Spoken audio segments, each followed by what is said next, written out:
አብዛኞቹ ላይ የኢትዮጵያ አርኪቴክቸራል ወይም የኢትዮጵያን አርኪቴክት ሊገልጽ የሚችል ንድፍ ነገሮች ብዙ አናይ። ከአካባቢው መልክዓ ምድር ከከተማው ከራሱ እና ዙሪያው ካለውና ከባህሉ ጋር ቁርኝት አለ። የዚህ ሁሉ እኮ ነጸብራቅ ነው። አንድ አሁን እድሳት ላይ ሲነሳ አንድ የፋሲል እድሳት ላይ ጎንደር ፋሲል ሲታደስ እኔም የሰማኋቸው ያየኋቸው አስተያየቶች ነበሩ። እድሳቱ ከተሰራ በኋላ አይ እንዲህ አልነበረም እንደው የድሮ መልኩ ይሻል ነበረ። መጀመሪያ ምን እንደምንጠግን እንዴት እንደምንሰራ ለጎንደር ሕዝብ ለአካባቢው የአገር ሽማግሌዎች ትላላቅ ሰዎች ገለጻ አደረገ።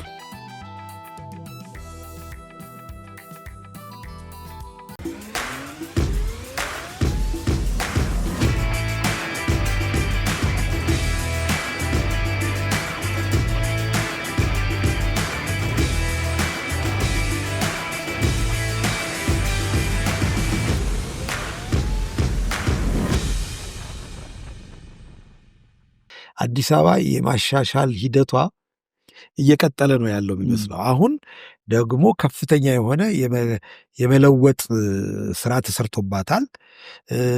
በፊት ማናያቸውን ወንዞች ሁሉ አሁን ለማየት ሁሉ ችለናል እና እንደማየው ፔዴስትሪያን ፍሬንድሊ ሆናለች፣ እግረኛ በጣም ፍሬንድሊ ሆናለች። እነዛን ደግሞ ብናካትት ኖሮስ የሚል ጥያቄ እኛ እናነሳለን። እነዛን ብናካትት ኖሮ ምን ነገር እናደርግ የሚለውን ምክንያቱም ያ የእንትኑ አካል ስለሆነ አንድ ጣሊያናዊ ትልቅ የከተማ ምሁር ብዙ መጽሐፍ የጻፈ ምን ይላል? ከተማ ልክ እንደ ሰው እጅ መዳፍ ታሪኳን በእጇ ላይ የምታስቀምጥ ነች ይችላል። ማንኛውም ከተማ ከየት ተነስታ የደረሰች የሚለው ነገር አስፈላጊ ነውና ብዙ ኦፍኮርስ መነሳት ያለባቸው ብዙ ቆሻሻ አካባቢዎች ተነስተዋል።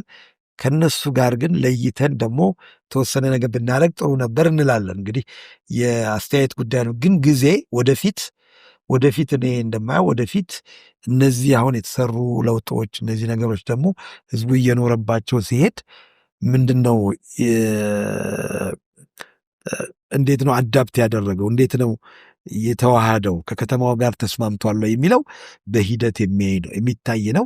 ብዙ ሰዎች በእግራቸው ሲሄዱ ሳይ ግን በጣም ደስ ይለኛል። በብስክሌትም እንግዲህ ወደፊት ብስክሌትም መለማመድ እኔ እንኳን ብስክሌት እችላለሁ እና ወደፊት ወደዛ የሚሄድ ይሄ ኢንቫይሮንመንታል የሳስቴናቢሊቲ ከሚለው ጋር ይሄዳል። ከፕሬዘርቬሽን አካባቢ ነው ጥያቄ የሚነሳ ያለው።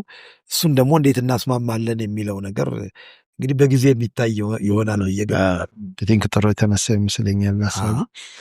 ሌላው ከዚሁ ጋር ተያይዞ ማንሳት የምፈልገው በእርግጥ እንደ ፐርስፔክቲቭ የተለያየ ቢሆንም እንደ አርክቴክቱ አሁን ላይ ከተማ ውስጥ የምናያቸው በጣም ሃይ ራይዝ የሆኑ ትልልቅ ህንፃዎች እናያለን እየተሰሩ ስፔሻሊ ሜክሲኮ አካባቢ ላይ ያለው የባንኮች የኢንሹራንሶች የቢዝነስ ኤሪያ ሆኖ በጣም ትልልቅ ህንፃዎችን ሲሰሩ ያስተዋልን ነውና አብዛኞቹ ላይ የኢትዮጵያ አርኪቴክቸራል ወይም የኢትዮጵያን አርኪቴክት ሊገልጽ የሚችል ንድፍ ነገሮች ብዙ አናይ።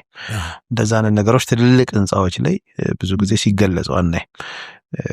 ሬዚደንሻሎች ወር አነስ ያሉ ነገሮች ላይ መስራትም ብዙ የሚያስቸግር አይደለም ሲሰሩ እናያለንና ይሄን ነገር እንዴት ነው ኢንተግሬት አድርጎ መስራቱ? ኢዛት ሪሊ ቬሪ ሃርድ በጣም ወይስ አርኪቴክቶቹን የማይስብበት ሌላው አንግሎች ሊኖሩት ይችላሉ? እንዳነሳውት ነው ፐርስፔክቲቭ ነው ኢንተረስት ነው ኦር ኖሌጅም ሊጠይቅ ይችላል። እዛ ላይ ግን አድርጎ መስራት ሪሊ ይቻላል ወይ? ለምን የሚቻል እስከማይመስልን ድረስ ነው በቃ እንዳለ ቢልዲንጉ መስተዋት በመስተዋት ሆኖ የምናየውና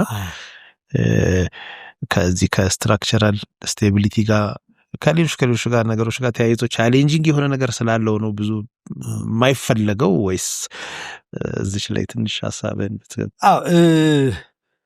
እንግዲህ እኔ ይቻላል ከሚሉት ነው። አንዳንድ ጓደኞቼ ላይስማሙ ይችላሉ። እኔ ይቻላል ከሚሉት ወገን ነኝ። ይቻላል ሲባል ይቻላል የሚለውን ዲፋይን ለማድረግ አንድ ህንፃ ከአካባቢው የአየር ጸባይ፣ ከአካባቢው መልክዓ ምድር፣ ከከተማው ከራሱ እና ዙሪያው ካለውና ከባህሉ ጋር ቁርኝት አለ። የዚህ ሁሉ እኮ ነጸብራቅ ነው። እና ምንድን ነው በተለይ ማቴሪያል አጠቃቀም ላይ ለፀሐይ ያለን ምንድነው ምላሽ፣ ፀሐይን እንዴት ነው ብናስደናግደው? ቤት ውስጥ ወይ ህንፃ ውስጥ ገብተህ ተመችቶ፣ ቢሮም ከሆነ ተመችቶ ሳይሞቅ ወበቅ ሳይሰማ መስራት ትችላለህ ወይ? መተኛት መኖር ትችላለህ ወይ? አፓርትመንት ከሆነ መስሪያ ቤትም ከሆነ የምታያቸው አጠገብ የምታያቸው ማቴሪያሎች፣ የምታያቸው ዲዛይኖች አንተን ይወክላሉ ወይ የሚለው ነገር በጣም ወሳኝ። ትውልዱ እየተቀየረ ነው፣ ለብዙ ዓለም አቀፍ ነገር እየተጋለጠና እንትን እያለ ነው። ግን ራሱንም ደግሞ እንዲመስል ይፈልጋል ሰው፣ እሱንም እንዲያንጸባርቅለት ይፈልጋል። እንትኑን እዛ ላይ ማንጸባረቅ በተለይ ከፍተኛ ቁመት ባላቸው ህንፃዎች ላይ ከባድ ነው። ግን አይቻልም አይደለም፣ ይቻላል። ከባድ ነው። ከባድ የሚሆንበት ምክንያት አላላቅ ይሄ እነዚህ ብዙ ፎቅ ያላቸውን ብዙ ወለል ያላቸውን ህንፃዎች ስትሰራ ማቴሪያል አጠቃቀም ላይ ለፀሐይ ያለን ምንድነው ምላሽ፣ ፀሐይን እንዴት ነው ብናስደናግደው? ቤት ውስጥ ወይ ህንፃ ውስጥ ገብተህ ተመችቶ፣ ቢሮም ከሆነ ተመችቶ ሳይሞቅ ወበቅ ሳይሰማ መስራት ትችላለህ ወይ? መተኛት መኖር ትችላለህ ወይ? አፓርትመንት ከሆነ መስሪያ ቤትም ከሆነ የምታያቸው አጠገብ የምታያቸው ማቴሪያሎች፣ የምታያቸው ዲዛይኖች አንተን ይወክላሉ ወይ የሚለው ነገር በጣም ወሳኝ። ትውልዱ እየተቀየረ ነው፣ ለብዙ ዓለም አቀፍ ነገር እየተጋለጠና እንትን እያለ ነው። ግን ራሱንም ደግሞ እንዲመስል ይፈልጋል ሰው፣ እሱንም እንዲያንጸባርቅለት ይፈልጋል። እንትኑን እዛ ላይ ማንጸባረቅ በተለይ ከፍተኛ ቁመት ባላቸው ህንፃዎች ላይ ከባድ ነው። ግን አይቻልም አይደለም፣ ይቻላል። ከባድ ነው። ከባድ የሚሆንበት ምክንያት አላላቅ ይሄ እነዚህ ብዙ ፎቅ ያላቸውን ብዙ ወለል ያላቸውን ህንፃዎች ስትሰራ ቴክኖሎጂው፣ ስትራክቸሩ፣ የምትጠቀምባቸው ማቴሪያሎች የሚፈጥሩት ጫና አለ። ቴክኖሎጂው፣ ስትራክቸሩ ራሱ የተወሰነ መስመር የተወሰነ እንትን ጠብቀህ እንድትሄድ ያደርጋል።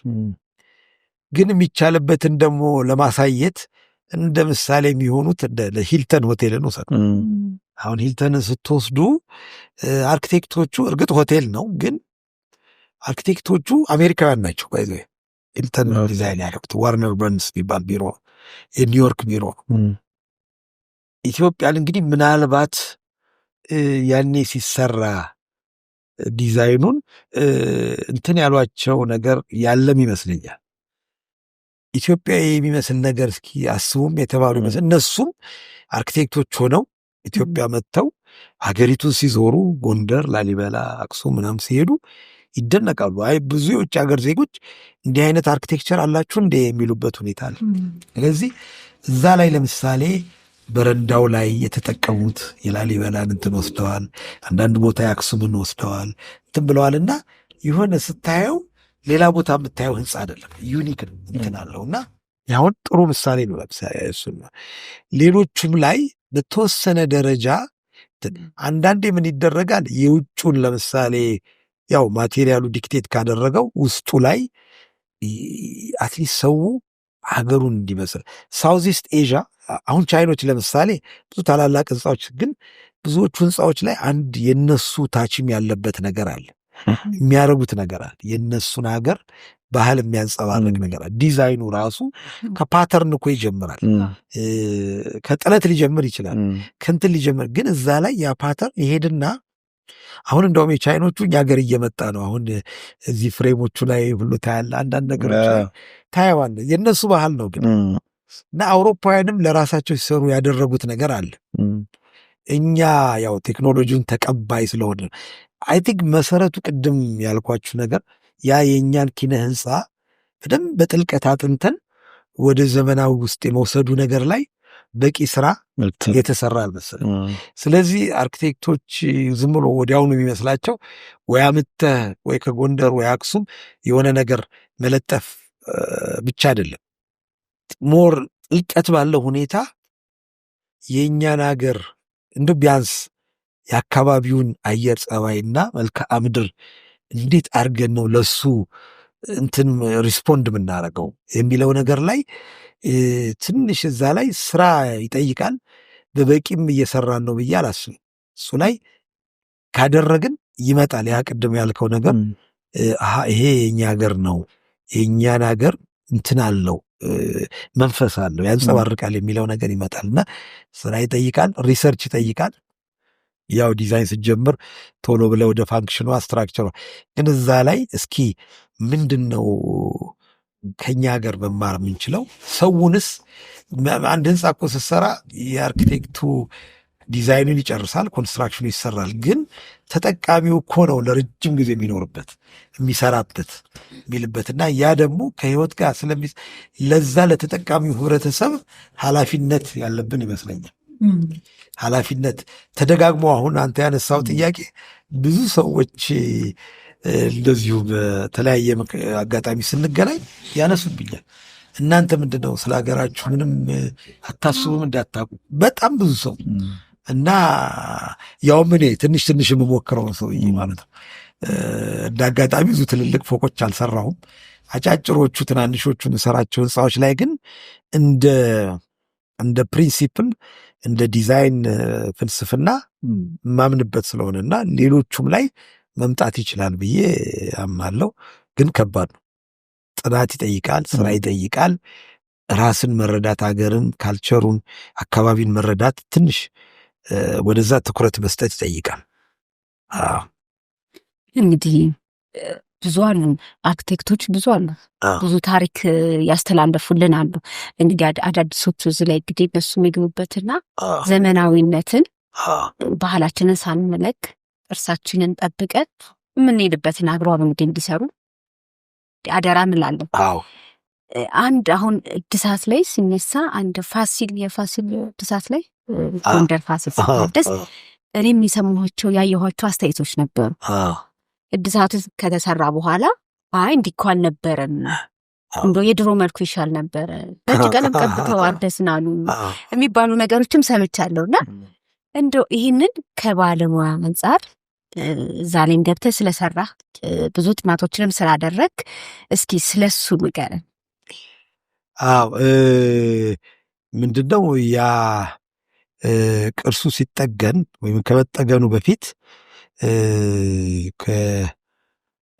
የኔ ቢሮና ከሌሎች ባለሙያዎች ጋር ሆነን ጠለቅ ያለ ጥናት አድርገን ነበር። እንደውም መጀመሪያ ጥናቱን ስናደርግ ከኤምኤች ኢንጂነሪንግ ጋር ነበር። እነሱም በቅርስ ጥገና ላይ ይሰራሉ። አብረን አጠናን። ያ ከተጠና በኋላ ከ2 ዓመት በኋላ ይጠገን የሚል እድሉ ሲመጣ እስኪ ሄደህ አንዴ እንትን አድርግ ተባለ እና መጀመሪያ አሁን ቅርስ ላይ ምን አለ መሰላችሁ፣ ይሄ የእንትንም የዩኔስኮም አሁን አዳዲሶቹ ህጎች ይህን ነገር ያነሳሉ። መጀመሪያ ምን እንደምንጠግን እንዴት እንደምንሰራ ለጎንደር ህዝብ፣ ለአካባቢው የሀገር ሽማግሌዎች፣ ትላላቅ ሰዎች ገለጽ አደረግ እንዴት ነው የሚሰራው። እና ጥናቱ ምንድን ነው? ቅድም መጀመሪያ ላይ እንዳልኩት የህንፃው ታሪክ ምንድን ነበር፣ እንዴት ተሰራ፣ በምን ማቴሪያል ተሰራ፣ እሱ ራሱን የቻለ ጥናት። ከዛ ባለፉት 120 ዓመታት ምን ጥገናዎች ተደረጉ የሚለውም የጥናቱ አካል። ምክንያቱም ያ ጥገና አንዳንዱ ስህተት ከሆነ ስህተቱን ሪቨርስ ማድረግ ማስተካከል ይጠይቃል። ምን ደረጃስ ላይ ነበር እና ብዙ ሰው የማያውቀው በ19ኛው ክፍለ ዘመን መጨረሻ አካባቢ 20ኛው መጀመሪያ ላይ ብዙዎቹ ህንፃዎች ፈርሰው ነበር። የቀሩት ጥቂት ያው ቅድም ባልነው በእንክብካቤ ማነስ መኖርም ተው። ከዘመነ መሳፍንት በኋላ አብያተ መንግስት መሆንነቱ ቀርቶ በቃ ዝም ብሎ ወፍ እናንትን ነበር የሚውልበት፣ እየደከመ እየፈረሰ። አሁን ብዙ ሰው የሚያውቀው የጎንደር አብያተ መንግስት ስናይ ከጣሊያን ወረራ በኋላ ያለው እና ጣሊያኖች ሲመጡ ብዙ ፈርሶ ነበር። ጣሊያኖች ያው ለቅርስ በደንብ እንትንም ልምድም እንትንም ትኩረትም ስለ እዛው ነው ከቅርስ ጋር የሚኖሩት። በአውሮፓ በዓለምም በጣም ብዙ የቅርስ እንትኖችን ካስመዘገበች ሀገር አንዷ እሷ ነች። እና ሲመጡ ምን አደረጉ? ይሄንን እንደ አስተዳደር ማዕከል እንጠቀምበታለን ብለው ወደ ጥገናው ገቡ። ህንፃውን መስራት ጀመሩ። የአፄ ፋሲል ዋናው ይሄ ባለአራት እንትን ፎቁ እሱ ሙሉ ለሙሉ አልፈረሰም። ወለሎቹ ግን በሙሉ ፈርሰዋል። ውስጥ ስትገባ መራመዳችን እንጨቱ በሙሉ ገብቷል። ምክንያቱም በእንጨት ነው የተሰራው። እሱ ላይ ድንጋይ በጣም የተለየ ቴክኒክ ነው። መቼም ትላልቅ ግንዶች ገብተው ድንጋይ ተረብርቡ እሱ ላይ ኖራ ለብሶ ምናምን ነው የራሱ። አሁን እሷን እኛ አንድ ባንድ ማጥናት ነበረብን እና እንደሱ ነበርና ሲገቡ ወለሉን ምን አደረጉ? ይሄ እንደ ዋፍል ሲስተም በኮንክሪት ኮንክሪት ፍሎር አድርገው ላዩ ላይ ግን ነጭ እንጨት አለበሱ እና እነሱ ጋር የነበረው አካሄድ ህንፃውን ጠግኖ መጠቀም ነው፣ መገልገል ነው። ነገስታቱ ይኖሩበት የነበረው ቦታ ልክ እንደ አዲሶቹ ገዢዎች ነው መጠቀም የፈለጉት። የምትዋበንም ግንብ ኦልሞስት ከግማሽ በላይ ሰሩት። በካፋን ጣሪያው ወድቆ ነበር። የአፄ በካፋ ግንብ በጣም ረጅም ነው። ጣሪያውን በሙሉ በኮንክሪት አድርገው እንጨት የድሮውን እንዲመስል በኮንክሪቱን ኢሚቴት አድርገው ሰሩት እና ብዙ ጥገና አደረጉ። የአርካይቭ ቤተ መዛግብት የአፄ ፋሲል ቤተ መዛግብት የሚባለውን እሱንም እሱ ላይ ሲጠግኑ እንደውም ችኮላ ነበር መሰለኝ፣ ድንጋይ አይነት ሁሉ ይለያል። እንደሱ ይሄን ሁሉ አጠናል። አሁን ይሄ ምንድን ነው?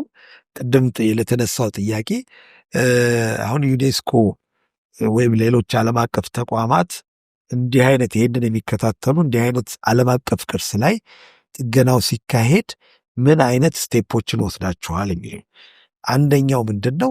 የጠገነው ኦሪጂናሊ በተሰራው ማቴሪያል ብቻ ነው። ከተወሰኑ የማጠናከሪያ ይፈቀዳል። እሱም የማጠናከሪያ ብረቶች አንዳንድ ቦታ ከገቡ በቀር ልክ እንደ ጥርስ ብሬሲንግ ማለት ነው። በቃ እነሱም ቢሆኑ ሪቨርስብል ማለት ህጉ ምንድን ነው የሚጠይቀው?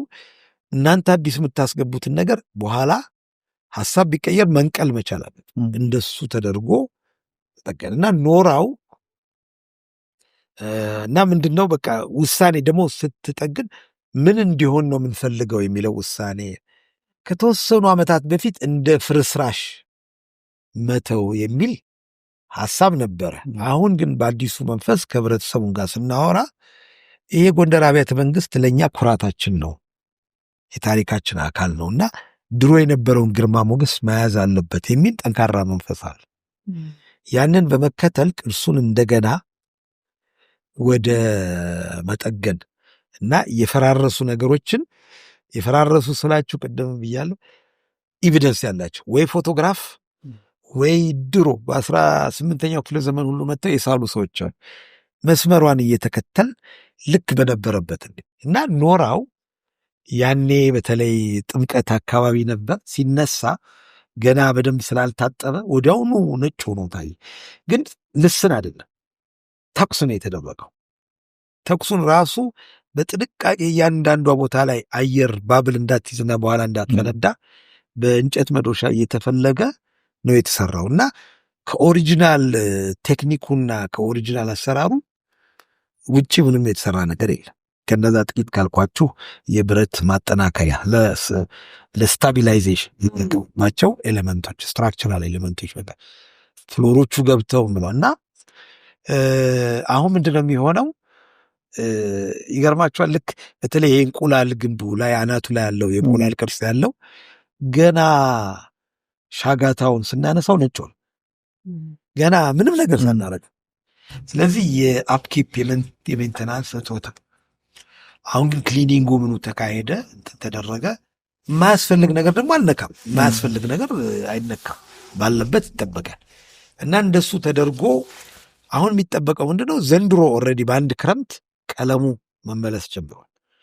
2 3 4 ክረምት ሲሄድ ድሮ ሰው ወደዛኛው ይሄዳል። ኖራም በተፈጥሮ እንደዛ ኖራና ሲሚንቶ ላይ እዚች ላይ ትንሽ እንትን ለማለት ሲሚንቶ በካራክተሪስቲክሱ ሪጅድ ማቴሪያል ነው፣ አይተነፍስም። አሁን ኖራ ልዩነቱ ክረምት ውሃ ይገባል፣ ይጠጣል ውሃ። ከዛ በጋ ላይ ኢቫፖሬት ማድረግ መተንፈስ ይጀምራል። ስለዚህ ኖራ ያስተነፍሳል፣ ሲሚንቶ ያስተነፍስ። በጥንቃቄ የጎንደር ሰው ደግሞ ያውቃል።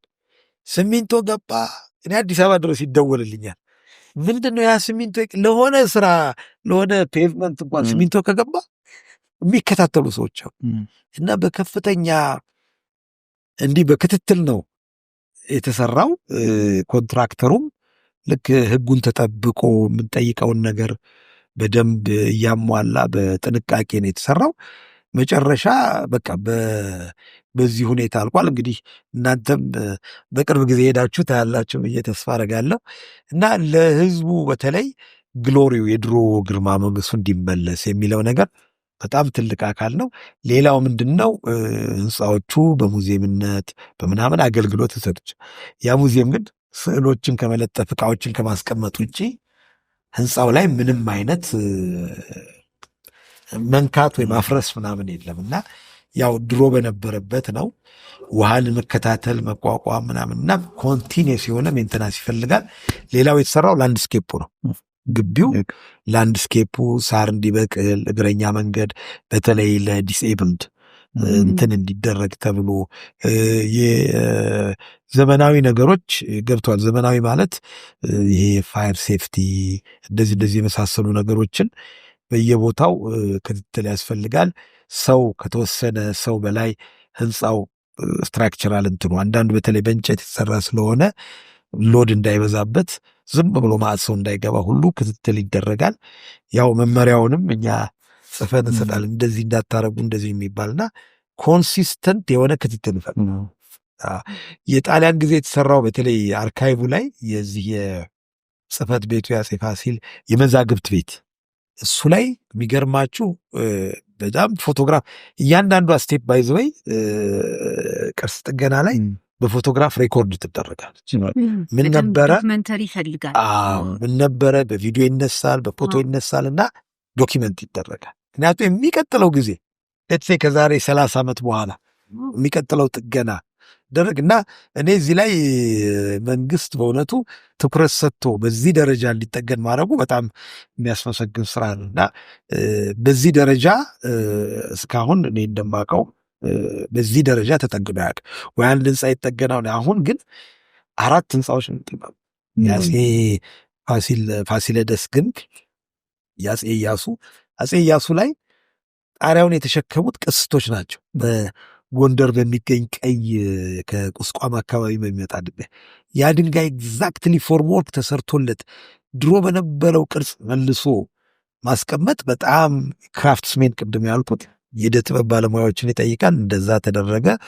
የአፄ ዮሐንስ መጽሐፍት ቤት ይባላል ቤታቸው። የአፄ ዮሐንስ ጻዲቁ የአፄ ፋሲል ጽሕፈት ቤት የዚህ የመታጠቢያ ቤቱ ሳውና እነዚህ ህንፃዎች ተጠግነዋል እና ለጎብኚ አሁን አይ ቲንክ ስንሰራ ደግሞ አንድ ያልነው ማንም ሰው መጥቶ ማየት ይችላል። ለአደጋ ብቻ ኤግዛክትሊ እዛ ድንጋይ ምናምን ጭንቅላቱ ላይ እንዳይወድቅ ብቻ እንትን ተደርጎ ግን ማየት መከታተል የሚደበቅ ነገር የለም። ህብረተሰቡ ስትሰሩት ማለት ነው ሲሰራው እያየ እና ጋይዶቹ ይመጣሉ፣ የሀገር ሽማግሌዎች፣ ካህናት፣ ሌሎችም ሰዎች ይመጣሉ። ያው ባለቤትነት ስትሮንግ የሆነ ባለቤትነት ስላለ እሱን ተከታትለን የሰራ ነው። መቼም እዚህ ላይ ደርሷል። እንግዲህ እንደው አሁን ወደ ማጠቃለያው እየሄድን ነው እና እስኪ እንደው ከቅርስ አንጻር አሁን እየገነባናቸው ያለናቸውንም ነገሮች ለመጪዎቹ ማስተላለፍ ስላለብን ምን እንስራ፣ ምን መሰራት አለበት፣ እንደገና ደግሞ ያላነሳናቸው ሀሳቦችን ካሉ በተለይ ከነዚህ ኪነ ህንፃዎች ጋር በተያያዘ ያልነካናቸው ሀሳቦችን ካሉ እስኪ እነሱን ደግሞ እንወያይበት። ቅድም ስለ ስራ ተቋራጮች ስለ ምናልባት ያልተነሳ ብዬ ወልጥ አንስተሸዋል። የዚህ የኢትዮጵያን ስራ ተቋራጮችም ትኩረት ይጠይቃል፣ ትዕግስት ይጠይቃል። ግን ወደዛም ቢገቡ ጥሩ ነው። ምክንያቱም ብዙ ስራዎች አሉ። በተለይ ደግሞ ወጣቶችን በማሰልጠን በዚህ ሙያ ላይ ቅርስ በመጠገን እኔ ሞሮኮ አንዴ ሄጄ በጣም ቀንቼ ነው የመጣሁት። ሞሮኮ በጣም ብዙ ቅርስ አላት። አፍሪካ ውስጥ በጣም ብዙ ቅርስ አላቸው። ሙሉ ከተማ አላቸው። ላይክ እንደ መክነስ፣ ፌዝ፣ ማራኬሽ ምናምን አይነት ልክ እንደ ሐረር በግንብ የታጠሩ ሙሉ ከተሞች አሉና እሱ ብዙ ቅርስ ስላላቸው ለዛ ብለው ይሄ አርት ኤንድ ክራፍት ትምህርት ቤት ነው የሚሉት እንደ ሙያ ማሰልጠኛ እዛ ውስጥ ይገቡና ግማሹ በመስታወት ስራ በስቴንድ ግላስ ስራ፣ ግማሹ በላይም እና ግንብ ስራ፣ ግማሹ በእንጨት ስራ ይሰለጥናል። እዛ ይወጡና እንደ ማህበር እንደ አነስተኛና ጥቃቅን ይደራጁና ኮንሰርቬሽን እንትን ኮንትራክት ሲኖር ሄደው ወይ በኮንትራክተር ስር ይሰራሉ እና በጣም የሚገርም ነገር ነው ያየሁት። እኔ አንድ ሰው አንድ መስጊድ ውስጥ በሞዛይክ የተሰራ ኮለም ይህን ሲሰራሉ 3 ወሩ ነው አለኝ። ቀና ብሎ እንኳን አይ በጣም በትኩረት ነው የሚሰራው ዲዛይኗን እየተከተለና እንደዛ አይነት ሰዎች እንድንፈጠር በጣም ተቋራጮቹም ባለሙያዎቹም እንድንፈጠር በጣም ትልቅ ምኞት አለኝ።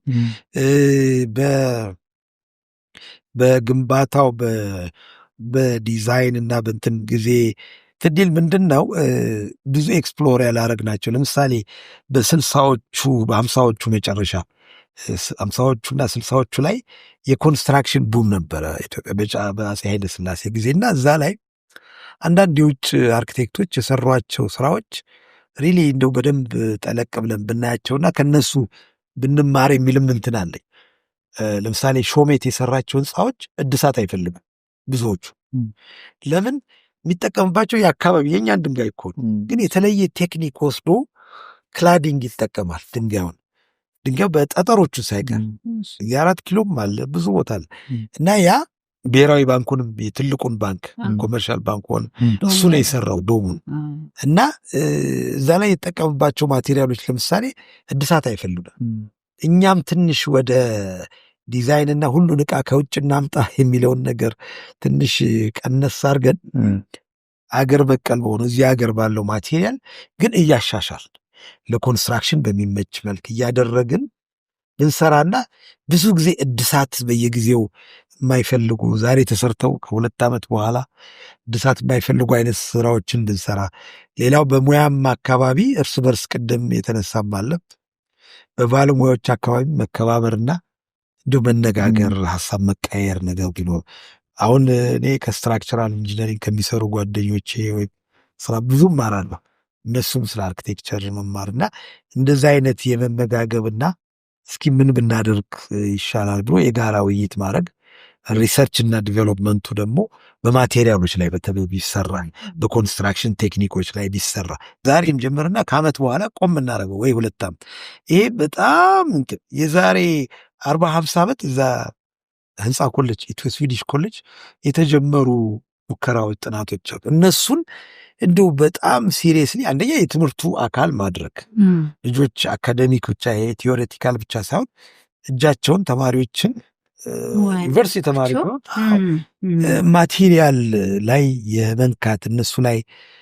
የተሻለ ግንዛቤ ማግኘት እና ያንን ደግሞ ስራ ላይ መዋል የሚል ነገር ቢጨመር በጣም ጥሩ ይመስለኛል። ያም ያቀደም ያልከውን ሀገራዊ የሚለውንም ስሜት ያመጣዋል።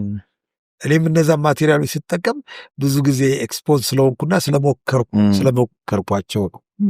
አሁን ይገርማቸዋል ወደ ቦንጋ አካባቢ አንድ ትምህርት ቤት በጭቃ ብሎክ እየሰራል፣ ግን ዌዘር ላይ በአየር ጸባይ ላይ እንዴት ዝናብ ሊከላከል ይችላል የሚለውን ሶሉሽን መፈለግ ከዛ ወዲያ ደህና ሆኖ ብሎ መሄድ ሳይሆን ለዘለቄታ ብዙ ጊዜ የሚሰጠው ምክንያት ኤክስኪውዝ ምንድን ነው? አይ እድሜ የላቸውም ይፈርሳሉ ይባላል። ግን አይደለም። እነሱን እንዴት አድርገን ነው የምናዘምናቸው? ምን ቴክኖሎጂ እንጠቀም፣ ዝናብ እንዴት እንከላከል፣ እንዴት እንስራ የሚለውን ነገር ማየት ያስፈልጋል። ብዙ አይነት ድንጋዮች አለን ምናምና እነሱ ላይ ስራ የሚፈልግ ይመስለኛል። እና እየተናበብን እየተማማርን ብንሄድ የሚል እንትን አለኝ። መጨረሻው ጥያቄ ምን ነበር? ሌላኛው ቀረ የምትለው እንተ እዚህ ምንና ሳይወራ ሳናንሰው ቀረን ነው ትሉ ነው። እናንተም አሁን እንግዲህ ታውቂያለሽ ትንሽ አጉላልቻለሁ፣ ግን ምንድነው ባለሙያዎችም ስለ ሙያው ያለንን ግንዛቤ ለህብረተሰቡ የማስተማሩ ነገር እናንተ አሁን እያደረጋችሁት እንዳለው መኖሩ ጥሩ ነው። ምክንያቱም ባለሙያው ብቻ ሳይሆን ህንፃ የሚገነባ ሰው አንዴ ፈረንሳይ ሀገር ምን አየው መሰላችሁ? የቅርስ ጥገና ዩኒቨርሲቲ ነው፣ በጣም የታወቀ ነው።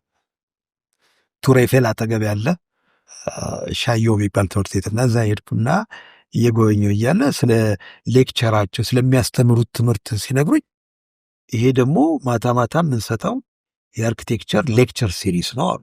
እነማን ናቸው የሚማሩ ሲባል ማንም ሰው ነው የሚማሩ፣ ባንከሮች፣ ኢንቨስተሮች፣ በቃ ማንም መጥቶ የሚማረው ምንድነው ስለ አርኪቴክቸር እና በቃ እንደ አርኪቴክቸር እንደ ፓሽን እና ለዛ ሌክቸር የሚያረጉ መምህራን ተመርጠው ሌክቸር እና አንድ ባንክ ለምሳሌ ህንፃውን መስራት ሲፈልግ ትንሽ አይዲያ ይዞ ስለ አርኪቴክቸር ግንዛቤ ይዞ ሲሄድ ጥሩ ነው እና ሙያውን አርኪቴክቸርን ብቻ ሳይሆን ሌላው ኢንጂነሪንግ ምኑን ለህብረተሰብ ተደራሽ በሚሆን መልኩ ስናስተላልፈው ለሙያ የሚሰጠው ግንዛቤና ድጋፍ ይጨምራል እና አሁን እናንተ እያረጋችሁት እንዳለው ሌሎቹም ሙያ ላይ ትኩረት ተደርጎ ቢሰራ ጥሩ ይመስለኛል።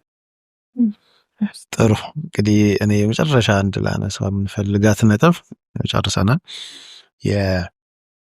ስፔሲፊካሊ ወደዚህኛው ሙያ በተለይ ደግሞ ይሄ ከቅርስ የሆኑ ኪነ ህንፃዎችን መጠበቅ የሚለው ጋር እዚህ ሙያ ውስጥ ያሉ ሰዎች ወደዚህኛው እንዲመጡ ወይ እንዲገቡ እንዲሳቡ ወይ ያው የስራ መስክም የቢዝነስ እንትንም ሊሆን ይችላልን እሱ ላይ እንደው ምን ለባለሙያዎቹ ምን መልእክት ታስተላልፋለህ? ልክ ነው ፋሲል። አሁን በራሱ እዛ ኤክስፖዝ ስለሆነ ወዶ አይቶ ነው የገባው። ብዙም ሰው የለም።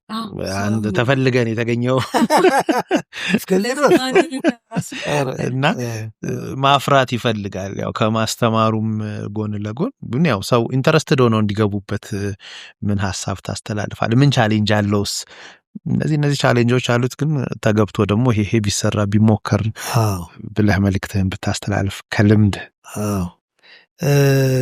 ምንድነው የሚገርማችሁ እኔ ተማሪ ያለው የነበረው እንግዲህ ብዙ ዘመናዊ ህንፃ አልነበረ ይሆን ብዙ አልነበረም ተቆጣ።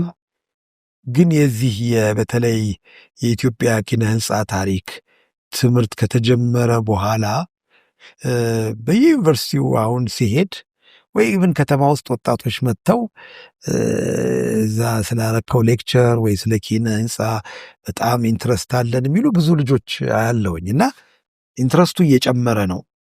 አገሪቱ ግን ብዙ የኪነ ህንፃ ታሪክና ሀብት አላት። በዛ ደረጃ ስቲል ብዙ መሰራት ይጠብቃል እና ምለው ምንድነው አንደኛ አገርንም ማወቅ አንዳንዴ በጣም ይጠቅማል። ለምሳሌ ለረፍት ለጉብኝት ስንሄድ እንዴት ነው ይሄ ነገር እንዴት ተሰራ፣ ማን ሰራው፣ ምንድን ነው፣ ለምን አገልግሎት ዋለ? ይሄ ከዋናዎቹ ከነ ላሊበላ፣ ጎንደር፣ አክሱም ምናምን ሊጀምር ይችላል እና ሀገራችንን የበለጠ ባወቅን ቁጥር ስለ ኪነ ህንፃው በተለይ በሙያው ውስጥ ያለን ሰዎች ኢንትረስት ያድርብናል። አንዳንዴ አንድ ኮንትራክተር ባለፈው ደወለልኝ ቅርብ ቀን እና ምን አለኝ ስለ ኪነ ህንፃ እንደዚህ አይቼ እንደውም እኛ አንድ መሰራ ነው ላይ እዚህ ላይ ትችት አለኝ አለ። ጥሩ እስኪ ንገረኝ አልኩት። ትችቱን ተቀበልኩ፣ አስረዳው። ከዛ በኋላ እንዲህ አንተ እንደዚህ ኢንትረስት አለ? እኔ እኮ በጣም ነው አነባለሁ፣ ብዙ አያለሁኝ፣ በጣም ነው የምወደው፣ ግን ሙያውን እፈራዋለዋል። እንዴት ነው? በጣም እያነበበ ሄደና በቃ አንታችብል አደረገው እንደዚህ በቃ አላውቅም። እና አንተ ይሄን ያህል ግንዛቤ ካደረግ ለምን ድርጅትህን በዚህ ስራ ውስጥ እንደዚህ ባለሙያዎችን መያዝ አንተ ያነበብከውን እንትን ማድረግ ስለው እስኪ ቆይ አስብበታለሁ፣ ግን እኔ በጣም ያስፈራኛል። በጣም አከበደውና እንትን አደረገውና እኛንም ባይዞ የውጭ ሀገር ባለሙያዎች አርኪኦሎጂ ላይ ለምሳሌ ይሄንን አይቻለሁ። አርኪኦሎጂ ሙያ ላይ በተለይ የጥንታዊ ቅርሶች አርኪኦሎጂ ላይ ኢትዮጵያን እስከ ቅርብ ጊዜ ድረስ ቆፍረው አያውቁም። ይህን ታውቃላችሁ? የአርኪኦሎጂ ይህን ቅርስ ይዘን በሙሉ የሚሰሩት ፈረንጆች ናቸው፣ ታትሞ የምታየው ምናምን እና እነሱ ደግሞ እንግዲህ በተንኮል ይሁን በምን አላውቅም በጣም አስፈሪ ነገር ያደርጉታል። እርግጥ ስህተት መስራት ይቻላል፣ ግን የቴክኒኩ እዛ ሙያ ውስጥ ያሉትን ስቴፖች እስከተከተልክ ድረስ ኢትዮጵያ ሆንክ፣ ህንድ ሆንክ፣ ጣሊያን ሆንክ፣ ወይ ጣሊያን ከፈረንሳይ ስትሆን ትንሽ ልምድ አዳብረህ ልትመጣ ትችላለህ። ግን ከነሱ ጋር የሰሩ ሰዎች እና አንድ ኢትዮጵያዊ እኛ አክሱም ስንሰራ ይህን ሳይት ለምን አንቆፍረውም ብለን ተነጋግረን አንድ ሙሉ ቤተክርስቲያን ቆፍረናል፣ አንድ ፈረንጅ ሳይገባ እና ለሱ በጣም የመጀመሪያው በኢትዮጵያ የተቆፈረ አርኪኦሎጂ ስራ ሆነ። ማለት ዜዝኖ ሲክሬት። እንደውም እሱ መጀመሪያ ይፈራ ነበር። እንዴ ገንዘቡን ከየት ያገኘዋል? ምክንያቱም እነሱ ሲጠይቁ ራሱ በጀቱ በጣም ትልቅ ነው። ለምን ከእነሱ የሚመጡበት የውሎ አበላቸው አይነካም። በቃ እና በኢትዮጵያ እኛ እኮ ይኸው እውቀቱ አለ፣ ሰዎቹን አምጣ፣ አንተ ምራ፣ እንዲህ ያለ ተሰራ እና ልክ ቅርስም ላይ እንደዚህ ነው። ዝም ብላችሁ ደፍራችሁ ግቡ ሳይሆን ስቴፑን ጠብቁ። አትሊስት የተማሩ አሁን ወጣቶች በዚህ ሙያ ላይ እንትን ያሉ ኢንጂነሪንግ ላይ ለምሳሌ በሲቪል ምህንድስና አካባቢ የዚህ የኮንሰርቬሽን ስትራክቸራል እንትን ትምህርት ቢኖር እኔ ሁሌ ነው እዛ ያሉትን መምህራን የምጨቀጭቃቸው። ለምንድን ነው ምሳሌ አብዛኛው በፍሬም ስትራክቸር ስኬሌተን ስትራክቸር ላይ ነው ትኩረት ያለው እንጂ የሜሰነሪ የድንጋይ ግንብ እንዴት ነው ስትራክቸሩ የሚጠናው፣ ዶም እንዴት ነው ካልኩሌት የምታደርገው የሚለውን የትምህርታችሁ አካል አድርጉና እንደ ስፔሻላይዜሽን ውሰዱት። ያ ትምህርት ሲኖር ደግሞ ኮንትራክተሮቹም መሐንዲሶቹም ይኖራሉ እና እንደሱ አድርጉና ትንሽ ዳይቨርሲፋይ እናድርገውና በተለይ ቅርሳችንን በተቻለ መጠን ራሳችን እየጠበቅን የምንሄድበትን ነገር እናመቻች ነው። እድሉ አለ። ትንሽ ያችን አቲቲዩድ ማድረግና ትንሽ ማንበብ፣ መነጋገር፣ ባለሙያ ማስገባት እና እንትኑ አለ። በጣም ፊልዱ ብዙ እንትን ሊሰጠን ይችላል ብዬ ገምታለሁ።